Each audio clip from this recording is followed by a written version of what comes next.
Go yard. I got so much motherfucking design on right now. Shalom anak-anak. Wah, anak-anak ibu sepertinya semangat sekali ya.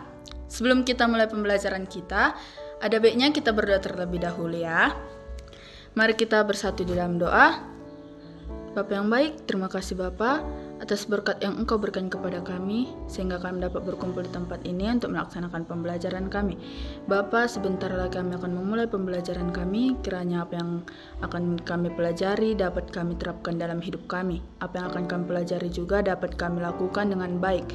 Kami juga berdoa buat guru yang mengajari, ya, berikanlah beliau kesabaran agar beliau dapat mengajari anak-anak ini dengan baik. Hanya yang dapat kami sampaikan ya Bapa, dalam nama anak-Mu kami berdoa dan mengucap syukur. Amin. Nah, gimana kabarnya?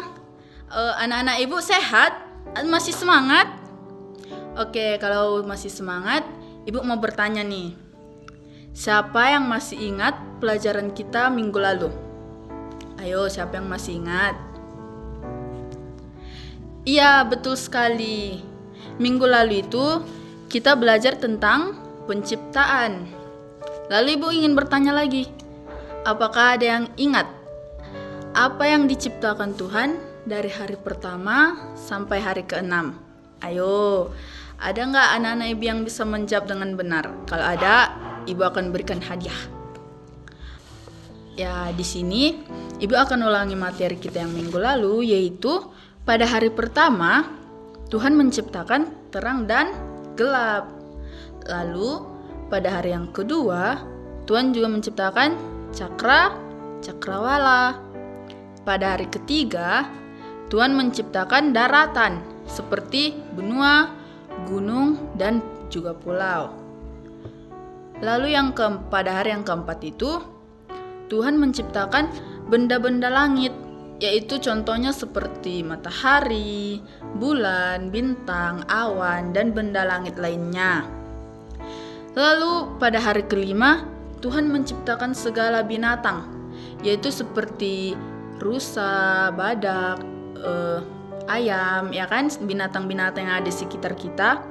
Lalu pada hari yang keenam Tuhan menciptakan kita, yaitu manusia. Oke. Lalu kita akan masuk kepada materi kita yang selanjutnya, yaitu tentang kasih. Tapi sebelum kita masuk ke dalam materi, ibu ingin mengajak anak-anak ibu untuk bernyanyi. Mau kan? Oke. Kita akan bernyanyi tentang lagu yang bertemakan kasih, yaitu KASIH. Anak-anak tahu semua kan? Oke, kita akan bernyanyi KASIH 1, 2, 3 ya. KASIH, KASIH, kasih, kasih, kasih, kasih, kasih, kasih, kasih. Kasih itu sabar, tidaklah suka marah-marah, sayang kepada teman seperti kasih Yesus. Oh, rupanya anak-anak ibu tahu nyanyinya ya, pandai-pandai sekali. Oke, dari nyanyian tadi udah tertebak kan kalau materi kita selanjutnya tentang apa? Yaitu tentang kasih. Yaitu kasih merupakan hal yang sangat penting dalam kehidupan kita. Karena apa? Karena tanpa kasih kita tidak bisa hidup bersama. Karena kasih juga mempersatukan kehidupan setiap manusia. Kenapa ibu katakan begitu? Karena jika kita hidup tanpa kasih, kehidupan di dunia ini juga akan kacau. Karena kita semua tidak mengutamakan kasih antara satu sama lain.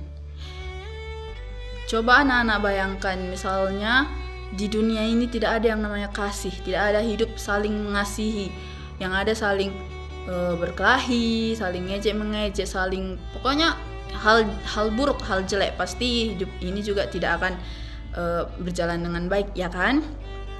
Lalu kasih itu juga merupakan hukum atau perintah yang utama yang Tuhan Yesus ajarkan kepada kita manusia. bukan hanya mengasihi orang-orang tertentu saja. Tuhan juga mengajak kita untuk mengasihi sesama, mengasihi orang tua, mengasihi orang lain, orang yang misalnya baru kita kenal, seperti saat kita masuk ke sekolah ya kan, SD kelas 1.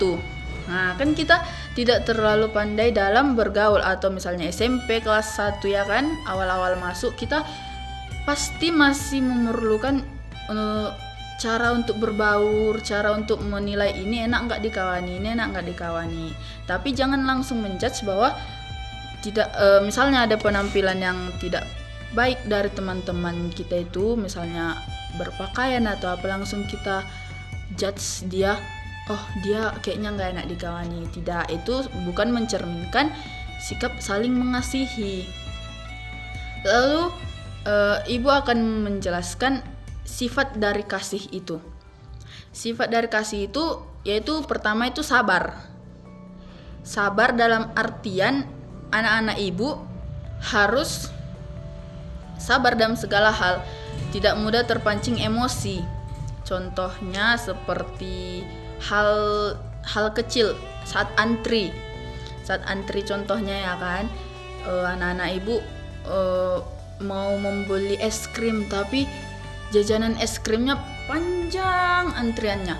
Jadi anak-anak ibu seperti, duh panjang kali, nggak bisa ini dipercepat, gini. Nah, itu namanya tidak sabar ya kan. Lalu yang kedua, sifat kasih yang kedua itu murah hati.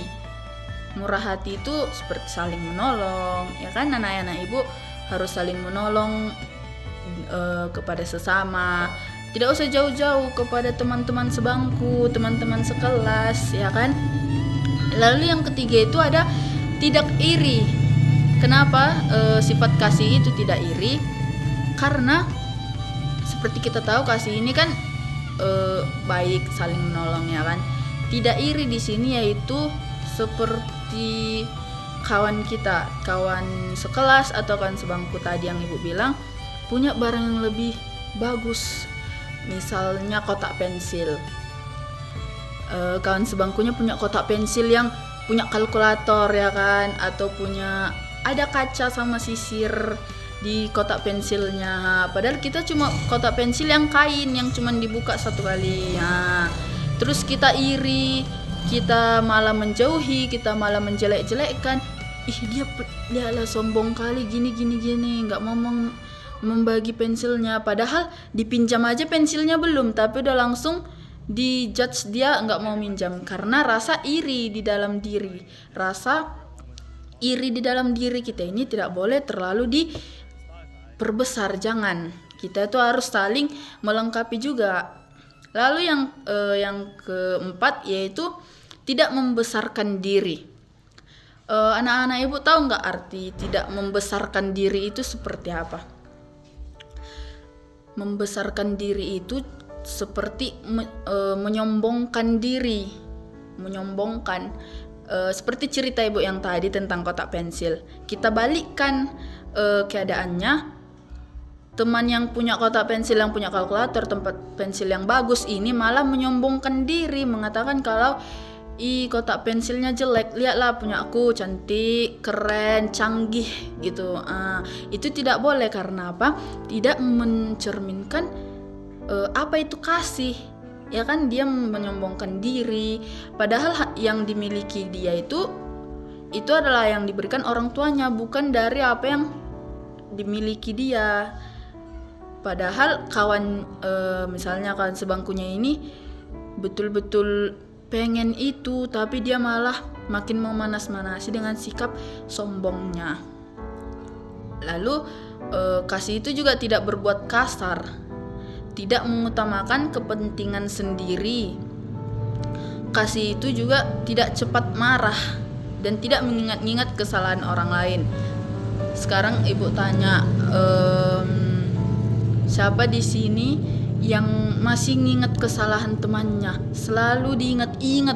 Misalnya kesalahan temannya ini tahun lalu, misalnya mendorong, tidak sengaja didorong dia di jalan sampai luka-luka, tapi masih diingat sampai sekarang. Benci kali aku nengok dia didorong dia aku ke tahun lalu, masih mengingat-ingat kesalahan orang lain. Udah gitu disebarkan kepada teman-temannya yang lain.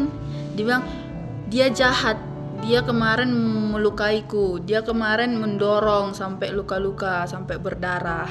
Nah, itu juga tidak boleh. Lalu tidak cepat marah juga. Anak-anak ibu sekarang ini, anak-anak ibu juga jangan cepat-cepat sekali marah.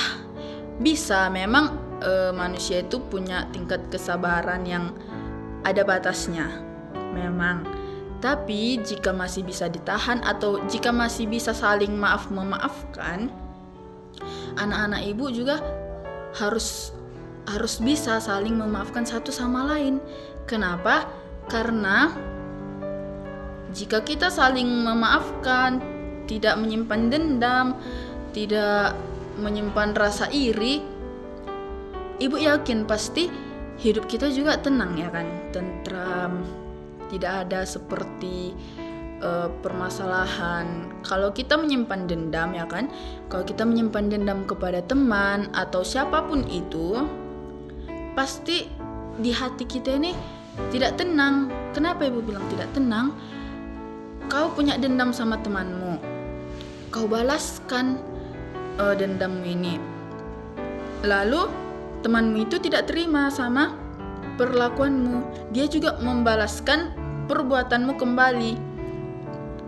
Jika kejadian itu terjadi, maka yang ada kalian berdua malah saling balas membalas dan tidak akan menemukan titik terang untuk berbaikan, ya kan?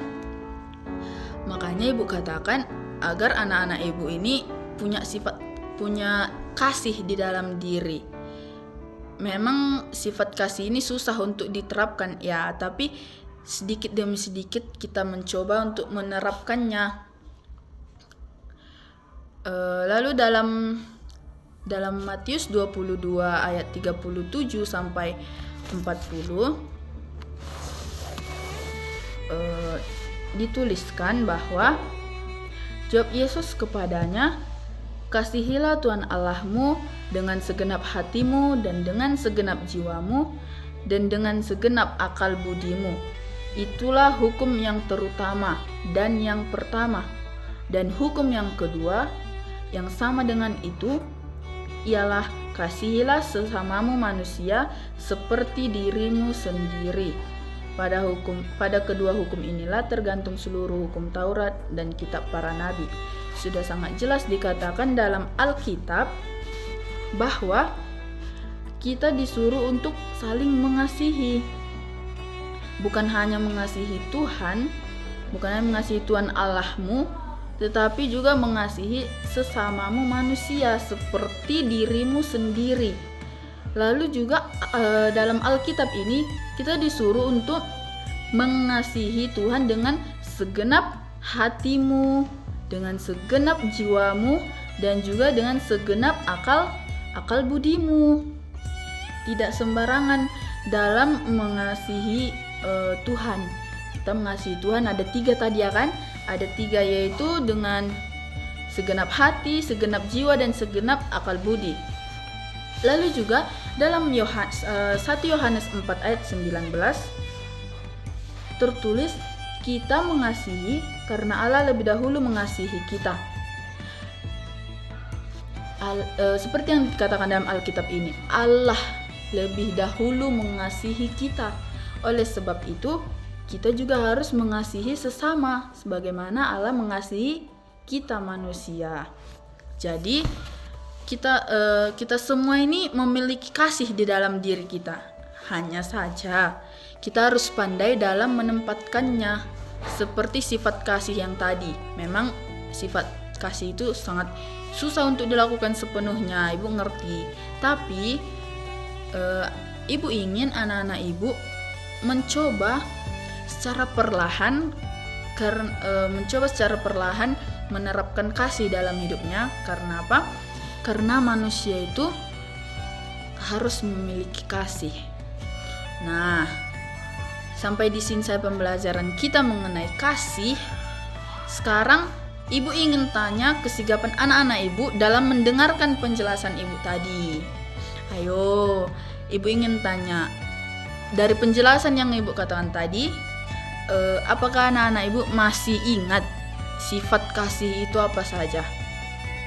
Ayo, siapa yang masih ingat sifat kasih itu apa saja? Barusan loh ibu mengatakan sifat-sifat dari kasih itu. Ya, jadi sifat kasih itu yaitu pertama sabar, lalu yang kedua murah hati, ketiga tidak iri, dan yang keempat itu tidak membesarkan diri. Nah, pertanyaan ibu lagi, tidak membesarkan diri itu artinya apa? Ayo, tadi kan udah ibu jelaskan. Ya, tidak membesarkan diri itu artinya tidak menyombongkan diri. Nah, ibu harap anak-anak ibu juga tidak ada yang seperti itu ya. Wah, ternyata anak-anak ibu mendengarkan apa yang ibu terangkan dari tadi. Oh, anak-anak ibu juga aktif dalam menjawab. Di sini tetap semangat untuk anak-anak ibu, tetap semangat dalam sekolahnya. Apapun tugas yang diberikan guru, lakukanlah, karena ada kalimat yang mengatakan bahwa barang siapa yang bersungguh-sungguh, maka dia akan mendapat kesuksesan. Dan ibu yakin semua anak-anak ibu semuanya akan sukses. Amin. Amin. Oke. Kita tutup pembelajaran kita. Sebelum kita tutup pembelajaran, mari kita bernyanyi. Lagu ini sangat mudah, pasti anak-anak ibu tahu. Tuhan Allah melihat apa yang kita perbuat. Tahu kan? Oke, kita bernyanyi. 1, 2, 3, ya. Tuhan Allah melihat apa yang kita perbuat. Buat yang baik, buat yang jahat. Oleh sebab itulah jangan berbuat jahat. Ingat, Tuhan melihat. Oke, kita bersatu di dalam doa. Bapa yang baik, terima kasih Bapa atas berkat yang Kau berikan kepada kami semua, sehingga kami dapat menyelesaikan pembelajaran kami dengan baik. Bapa, kami berdoa buat pembelajaran kami tadi, terlebih tentang kasih, kiranya Tuhan yang membimbing kami, yang menyertai kami, agar kami dapat selalu menerapkan kasih di dalam hidup kami. Walaupun tidak dapat sepenuhnya ya Bapa, tapi kami berdoa kepadamu agar kami dapat menerapkan kasih itu dalam hidup kami secara perlahan, secara sedikit demi sedikit, agar kami juga menjadi anak-anak-Mu yang baik, yang setia kepadamu.